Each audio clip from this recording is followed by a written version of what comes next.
ये कहानी 1985 के एक सच्चे खौफनाक कांड पर बेस्ड है। एक आदमी ड्रग्स का बैग लेकर हवाई जहाज में चढ़ा, लेकिन पैराशूट से कूदने की तैयारी करते टाइम कुछ गड़बड़ हो गई और ड्रग्स का वो बैग आसमान से गिरकर घने जंगल में गिर गया। एक क्यूरियस भालू ने इसे मुफ्त के खाने की तरह खा लिया। ड्रग्स खाते ही भालू बहुत ही ज्यादा एक्साइटेड हो गया। उसकी जानवरों वाली फितरत जाग उठी और उसकी ताकत बढ़ गई। जंगल में कैंपिंग कर रहे एक कपल ने सोचा कि वो एक ब्लैक बियर की खुजली करने की रेयर वीडियो शूट कर रहे हैं, लेकिन असल में वो भालू ड्रग्स खाकर पागल हो गया था और अपने सिर से पेड़ को मार रहा था। आदमी को कुछ गड़बड़ी का अंदाजा होता है, लेकिन ये औरत इस भालू को प्यारा समझती है और वहाँ से जाने से इनकार कर देती है। एक सेकंड में भालू गायब हो जाता है और अगले ही सेकंड वो बहुत ही करीब आ जाता है। इस वक्त आदमी कहता है कि भालू हमला नहीं करेगा, लेकिन औरत अचानक चिल्लाती है और दौड़ पड़ती है। आदमी का पैर फिसल जाता है और गिर जाता है और भालू तुरंत ही शेर की तरह झपटता है और फिर ब्लैक टाइगर की तरह हमला करता है। कुछ ही चीखों के बाद उनका अंजाम आप समझ सकते हैं। तभी दो बच्चे अपने पेरेंट्स को धोखा देकर स्कूल से बंक कर घूमने निकलते हैं। लड़की का नाम डीडी है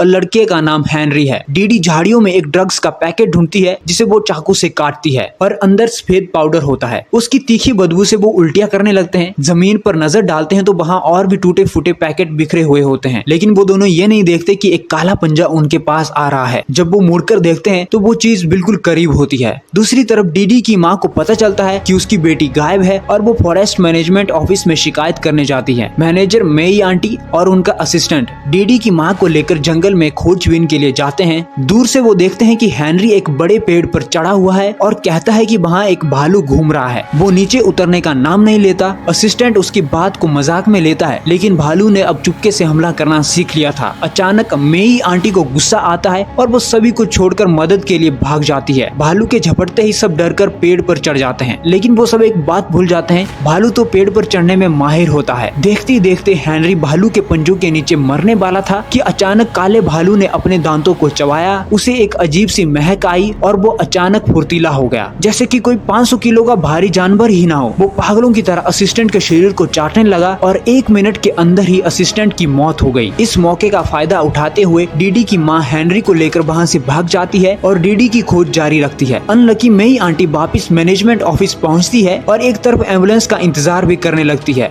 और दूसरी तरफ फिर से बंदूक में गोलियां भरती है। काले भालू से लास्ट लड़ाई की तैयारी करती है। तभी एक जोरदार धमाका होता है, दरवाजा खुलता है और काला भालू बिना बुलाए अंदर आ जाता है। मेई आंटी की एक गोली निशाने से चूक जाती है और इस लड़के के सिर को उड़ा देती है और सामने बचा हुआ ये लड़का जिसको भालू ने सीधे दरवाजे पर पटक दिया और दबा दिया। कुछ मिनट बाद एम्बुलेंस तेजी से पहुंचती है। कर्ली और ऑली एम्बुलेंस से बाहर निकलते हैं और दरवाजे को तोड़कर ऑफिस के अंदर घुसते हैं। अंदर का नजारा देखते ही उनके रोंगटे खड़े हो जाते हैं। उस लड़के का आधा सिर उड़ चुका था और मेई आंटी बेहोश होकर जमीन पर पड़ी थी। कर्ली ने देखा कि स्टोर रूम से खून बह रहा था और उसने क्यूरियोसिटी से दरवाजा खोला। तभी भालू अंधेरे से धीरे धीरे बाहर आता दिखा। लगता है वो अभी भी पूरी तरह से सेटिस्फाई नहीं हुआ था। डर के मारे ऑली ने मेई आंटी को लेकर एम्बुलेंस में छलांग लगाई। कर्ली किसी तरह भालू के पंजे से बचकर गाड़ी के पीछे पहुंचता है। मैं अंदर नहीं चढ़ा हूँ, मैं अंदर नहीं चढ़ा हूँ, वो चिल्लाता है। कर्ली आखिरकार पीछे की सीट में घुसने में कामयाब हो जाता है। ऑली तेजी से दरवाजा बंद करती है और गाड़ी को तेजी से आगे बढ़ाती है। किसी ने भी ये नहीं सोचा था कि प्यारा काला भालू इतनी तेज दौड़ सकता है। कुछ ही कदम में वो जोर लगाते हुए एक बड़ी छलांग लगाता है। उसके बाद की इस आदमी और भालू की लड़ाई का रिजल्ट 3 शब्दों में बयान किया जा सकता है, भयंकर, खूनी और भयावह। काला भालू सेटिस्फाई होकर वहाँ से चला जाता है, लेकिन मौत के रास्ते पर जाने वालों की लाइन अभी भी लगी रहती है। माफिया डॉन सिड ने खास तौर से ड्रग्स को ढूंढने के लिए अपने बेटे एडी और डेविड को पहले ढूंढने के लिए भेजा। डेविड ने अचानक देखा कि इन लोकल ठगों के पास ड्रग्स का पैकेट छुपा हुआ है। इस ठग ने बताया कि उसने जो सामान उठाया था उसे एक पेरगोला में रख दिया था, लेकिन जब वो वहाँ पहुँचे तो वो जगह पूरी तरह से खाली थी। दरअसल पुलिस इंस्पेक्टर ने इस केस पर पहले से ही नजर रखी थी और पहले से ही घात लगाकर बैठा था। आखिरकार उसने मौके पर ही सबूतों के साथ उनको पकड़ लिया, जिसके बाद दोनों ही साइड्स में बंदूक की लड़ाई छिड़ जाती है। इंस्पेक्टर की 2 गोलियों से डेविड की 2 उंगलियां टूट जाती है। तभी डेविड चिल्लाता है, कोई ना हिले। सभी ने ऊपर देखा कि काला भालू अपनी पूंछ हिलाते हुए आगे बढ़ता हुआ आ रहा है। भालू को आता देकर एडी और दूसरा बंदा जमीन पर लेटकर मरने का नाटक कर रहे थे। सोच रहे थे कि इस लेडी भालू से बच निकलेंगे, लेकिन जो नहीं सोचा था वही हुआ। डेविड को लगा कि काला भालू एकदम साइलेंट है, मानो पूरी तरह से मर चुका हो। उसने झुककर चेक किया, तभी ड्रग्स का एक पैकेट उसकी जेब से गिर गया। काला भालू अचानक जाग गया। इंस्पेक्टर ने ऑर्डर दिया कि कोई गोली ना चलाए, क्योंकि वो देख देखना चाहता था कि इस भालू ने जो अभी ड्रग्स खाया है उसका उस पर क्या असर होगा। और फिर उन्होंने एक खतरनाक सीन देखा। जैसे ही एडी लगभग भालू के खेल का शिकार होने वाला था, इंस्पेक्टर ने पैकेट को काट कर खोल दिया, जिससे काले भालू का ध्यान उसकी तरफ अट्रैक्ट हुआ। पाउडर हवा में गिर गया और काला भालू पागल भालू की तरह एक्साइटेड हो गया। वो पूरी तरह से मजे में उड़ गया और वहाँ से दूसरी साइड के लिए भाग गया। काले भालू के जाने के बाद माहौल फिर से इंटेंस हो गया। ये सभी लोग रिलैक्स हुए थे कि सिड ने 100 मीटर दूर से एक गोली चलाई और इंस्पेक्टर को नीचे गिरा दिया। जब इंस्पेक्टर की सांसें थम गई और काला भालू पहले से ड्रग्स के पूरे पैकेट को ले जा चुका था, वो कहाँ जा रहा था, इस सवाल का जवाब सिर्फ डीडी की माँ ही दे सकती थी। वो हेनरी को लेकर ना सिर्फ गुफा में डीडी को ढूंढती है, बल्कि पूरे शरीर पर पाउडर लगे 2 भालुओं को भी ढूंढती है। काफी देर बाद ये पता चलता है कि भालुओं के माँ के पास दूध नहीं था और उसने इन बच्चों को इन ड्रग्स से ही पाला था। जब वो बाहर निकलने का रास्ता ढूंढ रहा था तो उसकी मुलाकात सिड और उसके साथियों से हो गई। भालू का बच्चा सिड की टांगों से लिपट गया और वो दूध पीना चाहता था। सिड ने हाथ उठाकर जोर से वार किया। भालू इतने प्यारे हैं और तुम इस पर वार कैसे कर सकते हो? सभी ने सिड की जानवरों पर जुल्म करने की निंदा की। जैसे ये बातें खत्म हुई, अचानक जमीन हिलने लगी और जोरदार दहाड़ सुनाई दी। भालू की माँ वापिस आ गई। कोई ये सीन देखना नहीं चाहता था, इसलिए हेनरी और डीडी ने तुरंत नदी में छलांग लगा दी। उनके पीछे पीछे दाविद और एडी भी कूद गए, लेकिन सिड द्वारा किए गए वार से भालू की माँ खाई में गिर गई और बेहोश हो गई। जब सिड ड्रग्स का पैकेट लेने गया तो एक पूरा पैकेट टूटकर भालू की माँ के नाक में चला गया। भालू की माँ की आंखें फैल गई। वो अचानक खड़ी हो गई और सिड पर हमला कर दिया। सिड को उसने जोरदार थप्पड़ से जमीन पर गिरा दिया। गुस्से में भालू ने सिड का पेट फाड़ दिया और भालू के बच्चों के लिए एक ताजा मांस तैयार कर दिया। और इस तरह एक अजीब और जादुई ड्रामा यहीं पर खत्म हुआ। हालांकि कहानी पुरानी है, लेकिन सिखाने वाली बात हमेशा सच्ची रहती है। कुछ चीजों को कभी नहीं छोड़ना चाहिए, वरना अंजाम वही होगा जो सिड का हुआ। अगर आपको आज की ये मजेदार वीडियो पसंद आई है तो वीडियो को लाइक करना, वीडियो को शेयर करना और हमारे चैनल को सब्सक्राइब भी करना और नेक्स्ट वीडियो के लिए तैयार रहना। अगला वीडियो भी उतना ही मजेदार होगा। हम जल्द मिलेंगे, तब तक के लिए बाय बाय।